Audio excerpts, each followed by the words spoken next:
Oi, gente, como vocês estão? Hoje eu vim falar de um assunto que eu sei que é muito do interesse de vocês, o vestibular. Eu trouxe aqui no meu iPad anotado as principais dúvidas que vocês me mandaram lá pelo Instagram. Eu anotei aqui todas que vocês me mandaram lá na caixinha. Eu vou tentar ser sintética, rápida, breve, porque eu sei que vestibulando não tem muito tempo, né? E se ficar mais alguma dúvida, podem perguntar aqui ou lá no Instagram, que eu respondo e posso até gravar um outro vídeo se surgirem mais dúvidas.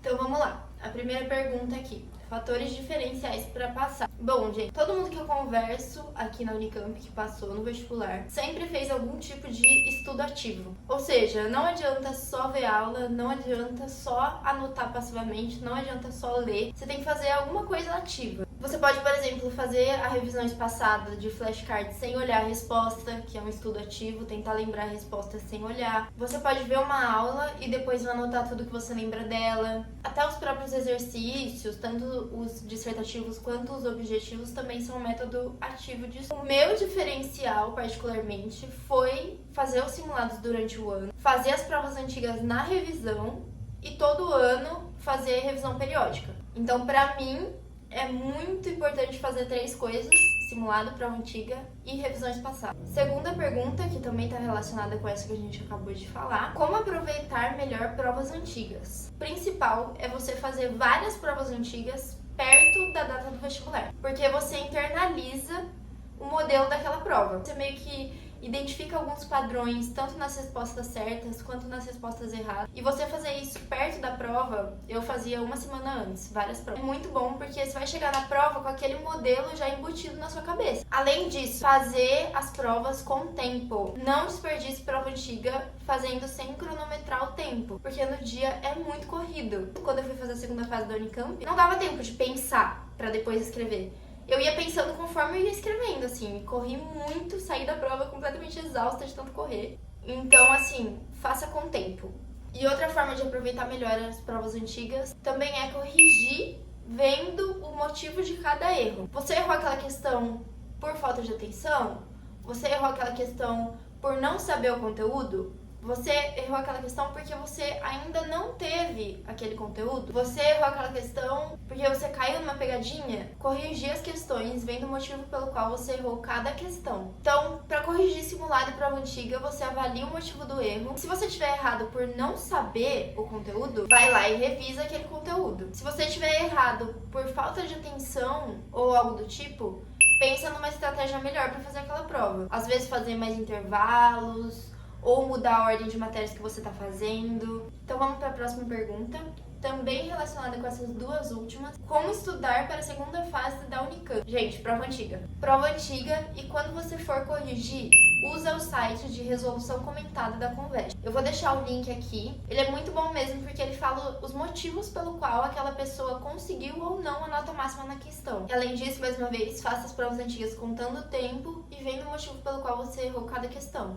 A próxima pergunta: estratégia de prova. Por onde começar? Bom, gente, o melhor é você começar por aquilo que você sabe e gosta. Isso porque conforme vai passando o tempo de prova, a gente vai ficando cansado e aumentam as chances da gente errar alguma questão por falta de atenção ou por qualquer bobeira. Então, por isso, é melhor você deixar as matérias que já existiu uma chance maior de você errar pro final. E aquelas matérias que você tem mais probabilidade de acertar, já coloca no começo, que é quando a gente tá com a cabeça fresca.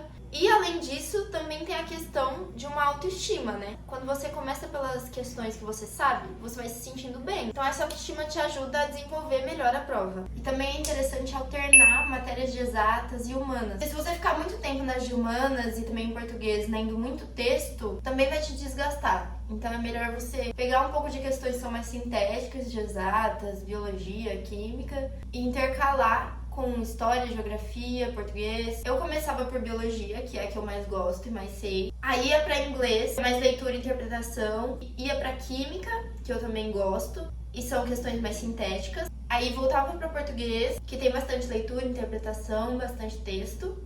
Aí eu ia pra física, que eu preferia do que matemática. Ia pra história, que eu preferia do que geografia. Aí matemática e depois geografia. A próxima pergunta é: acompanhar o cursinho ou estudar por si? Gente, essa é uma pergunta bem relativa, bem pessoal, mas eu acredito que quando é o seu primeiro ano de cursinho, é bom você acompanhar o cursinho. Agora, se você já tem bastante memória de aulas do cursinho, das matérias que você já teve, se quando falam um nome do conteúdo, você já sabe o que vão passar sobre aquele conteúdo, você já tem experiência com vestibular, com cursinho, é mais legal você fazer a sua própria rotina, priorizando aquilo que você sente que você tem dificuldade e priorizando estudos mais ativos, como exercícios, Anki, revisões passadas, simulado, do que simplesmente ficar assistindo aula, lendo apostila. Agora, se você não tem tanto essa experiência, o melhor é você tentar conciliar as duas coisas. O estudo passivo, a leitura, assistir aula, porque você vai estar recebendo aquele conteúdo, aquela matéria, e depois o estudo ativo,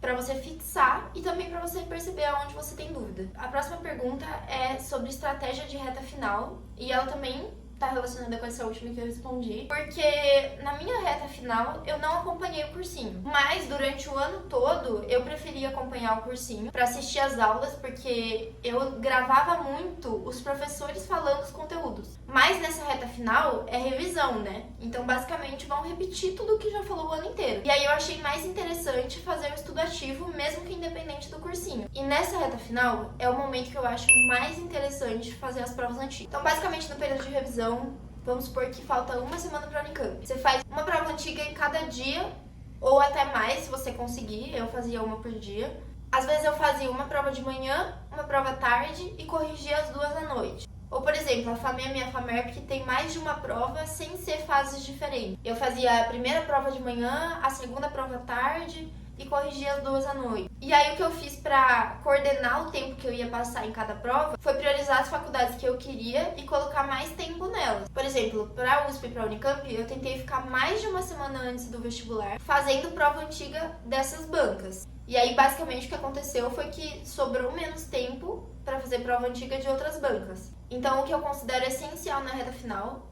é prova antiga. O que eu percebo é que você assimila o jeito que aquela prova é. E além disso, você também se habitua com aquele momento de estar fazendo a prova. E quando chegar o dia do vestibular, além de recuperar padrões que você assimilou daquela prova, você vai estar mais tranquilo, porque você já fez várias no tempo certo. E vai estar com as matérias que mais caem naquele vestibular fresquinhas na cabeça. Próxima pergunta é necessário já ter ido para a segunda fase para passar? Não, gente. No meu segundo ano de cursinho, eu só tinha passado para a segunda fase da Unesp. E adivinhem, eu não passei na Unesp. E eu nunca tinha passado para a segunda fase nem da USP nem da Unicamp.